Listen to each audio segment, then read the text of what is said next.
देशामध्ये आज आपला शेतमाल सुरक्षित नाही आहे, त्या शेतमालाचा हमीभाव सुरक्षित नाही आहे, त्या शेत जमिनी सुरक्षित नाही आहे, शेतकऱ्याचं शरीर देखील सुरक्षित नाही आहे. दुर्दैव आहे, लक्षात घ्या या देशाचं. जिल्हा परिषद आणि पंचायत समितीच्या निवडणुकीला आपण तोच पॅटर्न जर राबवला तर आपल्याला कोणी थांबवू शकत नाही.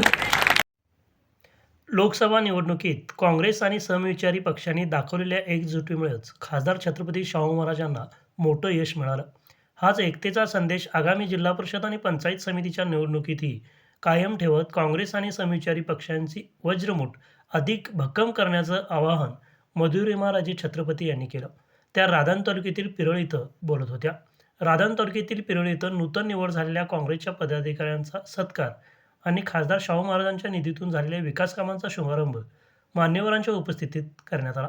कार्यक्रमाच्या अध्यक्षस्थानी पिरळचे ज्येष्ठ नेते शामराव पाटील होते.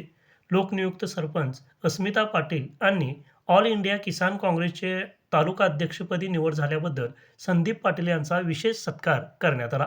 याप्रसंगी मधुरिमाराजे छत्रपती यांनी शेतकरी, कष्टकरी, महिला, युवकांच्या प्रश्नासाठी काँग्रेस सातत्यानं लढत आहे. लोकसभेमध्ये राधान तालुक्यानं दाखवलेली एकजूट स्थानिक स्वराज्य संस्थांमध्येही कायम ठेवणं आवश्यक असल्याचं सांगितलं.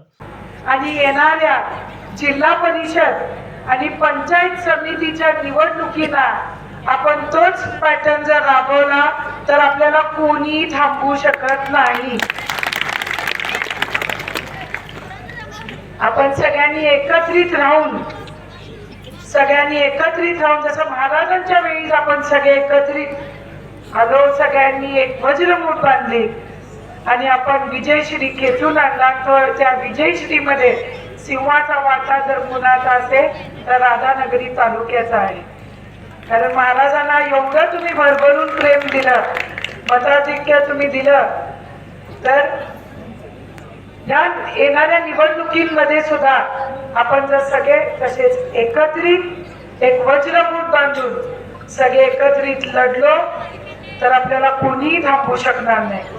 ऑल इंडिया किसान काँग्रेसचे जिल्हाध्यक्ष सागर कोंडेकर यांनी शेतकऱ्यांच्या प्रश्नांकडे, महिला असुरक्षितता आणि शासनाच्या चुकीच्या धोरणावर लक्ष वेधत शेतीमालाला योग्य दर, पाणी प्रश्न, वाढती महागाई यासारख्या प्रश्नावर काँग्रेस आणि समविचारी पक्ष सत्तेत येणं गरजेचं असल्याचं सांगितलं. एका बाजूला सत्तेच्या माध्यमातून लोकांचा आणि सामान्य लोकांचा विकास करायचं स्वप्न दाखवून आज सामान्य लोकांच्या घरामध्ये त्या माऊलींच्या डोळ्यात आसरू आणण्याचं काम या धोरणातून होत आहे, हे तुम्ही आम्ही आज बघतो.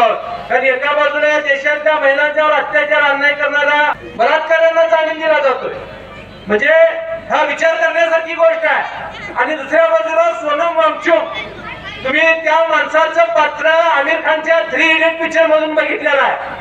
त्या माणसाला जेलमध्ये टाकलंय, त्याची पत्नी गेले 4-6 महिने अनेक न्यायालयांचे दरवाजे ठोकवायला लागलेले आहे. मंत्र्यांच्या जाते, अधिकाऱ्यांच्या पण जाते, पण तिचा नवरा कुठल्या जेलमध्ये अटक करून ठेवलेला आहे हे माहित नाही. पण कायद्याच्या विरोधात जाऊन जन्मठेपेची शिक्षा भोगत असणाऱ्या सत्ताधाऱ्यांच्या आमदाराला जामीन दिला जातोय. सांगा म्हणजे कशा पद्धतीने राज्य आणि देश चालवला चालवणे, आपला देश कुठल्या वाटचाल चाललेला आहे, कोणत्या बाजूला चाललेला आहे, या पिरळ गावातल्या तरुणांनी देखील त्याचं आत्मचिंतन करणं गरजेचं आहे. स्वप्न आम्ही घेऊन जगतो, ती स्वप्न पूर्ण करण्यासाठी ज्या काही काँग्रेसनं या देशामध्ये ज्यावेळी पारतंत्र्यातनं देश स्वतंत्र करून तुमच्या हातामध्ये हे स्वातंत्र्य दिलं, तुमच्या कष्टाला न्याय दिला, तुम्हाला आवश्यक असणारे कायदे केले, तुमच्या शेतमालाला चांगला भाव मिळावा कायदे केले. आज मला सांगा, त्या देशामध्ये आज आपला शेतमाल सुरक्षित नाही आहे, त्या शेतमालाचा हमीभाव सुरक्षित नाही आहे, त्या शेत जमिनी सुरक्षित नाही आहेत. आणि चंद्रपूरच्या घटनेने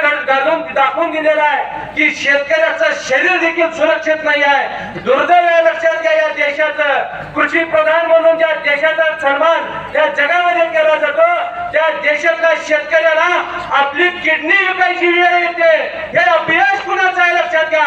या लोकांना पण जाब विचारला पाहिजे. त्या शेतकऱ्याच्या सावकारी पैशातलं कर्ज फेडण्यासाठी जर कंबोडियामध्ये त्याला नेलं जातं. गोकुळ दूध संघाचे संचालक अभिजित तायशेटे यांनी राधान तालुक्यातील काँग्रेसचे सर्वच इच्छुक एका विचारधारेनं एक झाले आहेत. समविचारी पक्ष आणि कार्यकर्त्यांना सोबत नेण्याची सर्वांची भूमिका असल्याचं त्यांनी सांगितलं. निवडणूक आणि पंचायत निवडणूक काही दिवसांच्या येऊन ठेवली असं म्हणलं काही चुकीच होणार नाही. आणि या निवडणुकीला सामोरं जात असताना राधान तालुका काँग्रेस पक्ष म्हणून आदरणीय हिंदूराव चौगले साहेबांच्या नेतृत्वाखाली आम्ही सर्व काँग्रेस पक्षाच्या कार्यकर्त्यांनी ही चांगल्या पद्धतीने निवडणुकीला सामोरं जायचं ठरवलेलं आहे.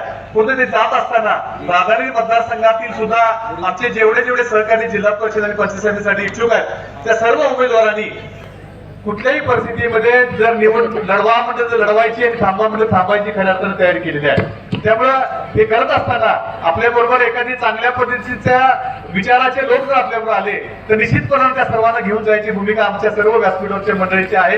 त्यामुळे आपण यावर देखील विशालजी पाटील आणि मोहिते साहेबांना मला विनंती करायची आहे की आपण एक तालुक्यात चांगल्या पद्धतीची आघाडी करून पुढे जायला काय हरकत नाही असं मला या कार्यक्रमात आपलं सुचवा असं वाटतंय.